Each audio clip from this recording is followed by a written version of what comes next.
ହେଉବା ଗାଁ ବନିତା କଟିକି ନାହିଁ ଚୁଟି, ଓଢ଼ଣୀକୁ ସେ ଘୋଡ଼ଣୀ ଭାବେ ବିବେକ ତାର ମାଟି। ନାହିଁ ସେ ଆଉ ଏନ୍ତୁଡ଼ି ଶାଳ ସୋରିଷ ତେଲ ସେକା, ଜନ୍ମୁନି ଶିଶୁ ଜନମ ଦ୍ୱାରେ ଉଦର କିଣା ବିକା। ଜହ୍ନ ମାମୁଁକୁ ଦେଖାଇ ଆଉ ଗାଉନି ମା ଗୀତ, ସ୍ତନ ଭାଙ୍ଗି କ୍ଷୀର ଦେଉନି ମା ବଜାର ଖାଦ୍ୟ ସତ। ରାତୁଣୀକୁ ଜେଜେ ବାପା ଧରି ଯାଉନି ଚାହାଳି ଛାଡ଼ି, ଘର ଘର ବୁଲି ପିଲାକୁ ନେବାକୁ ବୋବାଳି ଛାଡୁଛି ଗାଡ଼ି। ଗାଁ ଚାହାଳିରେ ପଡ଼ିଛି ତାଲା ଯାଇଛି ଛପରା ଉଡ଼ି, ଛାଡ଼ିନି କ୍ଷୀର ଯାଉଛି ଶିଶୁ ବିଦେଶୀ ପାଠ ପଢ଼ି। ଚାଲଟେ ନାହିଁ ଗଢ଼ିବା ପାଇଁ କଖାରୁ ମୁଣ୍ଡ ମାଳ, ବାଡ଼ିରେ ନାହିଁ ଭାଡ଼ି ପରିବା ଗଛରେ ନାହିଁ ଫଳ। ବାଟୁନି ମା ଶିଳରେ ଆଉ ଘୋରଣା ନାହିଁ ଘରେ, ଅପମିଶ୍ରିତ ମସଲା ଗୁଣ୍ଡେ ରୋଗ କିଣିକି ମରେ। ନାହିଁ ସେ ଆଉ ଜାଇର ଗଡ଼ା କୋଳଥ ଚୁରା ଡାଲି, ଶାଗ ଖରଡ଼ା ବାଡ଼ି ତରଡ଼ା କେବେଠୁ ଗଲାଣି ଚାଲି। ସକାଳ ଚୁଡ଼ା କଦମ୍ବା ଆଉ ରୁଚୁନି ପାଟିକୁ କାର, ପିଜା ବର୍ଗର ଚାଉମିନଟା ମନ କିଣେ ସଭିଙ୍କର।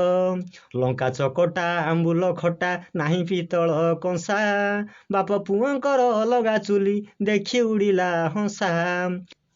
ଆରେ ମଢ଼ ପଡ଼ିଆରେ ପଡ଼ିଛି ମଢ଼ ଶାଗୁଣାଙ୍କ ଦେଖା ନାହିଁ, କାକମାନଙ୍କର ଡାକରା ନାହିଁ ମାମୁଁ ମାଇଁ ଆସ ଧାଇଁ।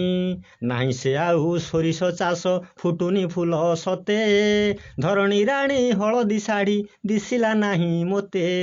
ରବି ବୁଡ଼ି ଗଲେ ସିନ୍ଧୁର ତୀରେ ସଞ୍ଜବତୀ ଦେଖିଲିନି, ଗାଁ ଗୋହରୀର ବଣ ଉହାଡ଼ରେ ହୁକ ହୁ ଶୁଭିଲାନି। ବ୍ରାହ୍ମଣ ଶାସନେ ଗାଁଟି ମୋର ଶୁଣିଲିନି ଶାସ୍ତ୍ରବାଣୀ, କଙ୍କଡ଼ା ଝୋଳକୁ ଚିକେନ ପକୋଡ଼ା ପିଉଛନ୍ତି ନାଲି ପାଣି। ପର୍ବପର୍ବାଣୀ ଗଲାଣି ହଜି ଆଧୁନିକର ଆଦରେ, ପରମ୍ପରାକୁ ମେଲାଣି ଦେଇ ବିଦେଶୀ ସଭ୍ୟତା ଘାରେ। ଦେଖିଲେ ଗାଁ ପାଲା ମଣ୍ଡପେ ହେଉଛି ବାଦି ପାଲା, ଗାୟକ ବାୟକ ପାଳିଆ ମଞ୍ଚେ ତିନି ମୁଣ୍ଡିଆଟେ ଥିଲା। କହଇ ତଳୁ ତିନି ମୁଣ୍ଡିଆ ଗାୟକ ମହାଶୟ, ଭାଙ୍ଗିଲେ ପାଲା ଭାଙ୍ଗିବ ପାଲ ନିଦ କଲାଣି ଅଥୟ। ଦେଖିଲି ଯାଇ ଆଗକୁ ଥୋକେ ଚାଲିଛି ଠେଲା ପେଲା, ଉଦଣ୍ଡି ନୃତ୍ୟେ ବାଇଆ ସର୍ବେ ମଦିରା ଖୁଲମ ଖୁଲା।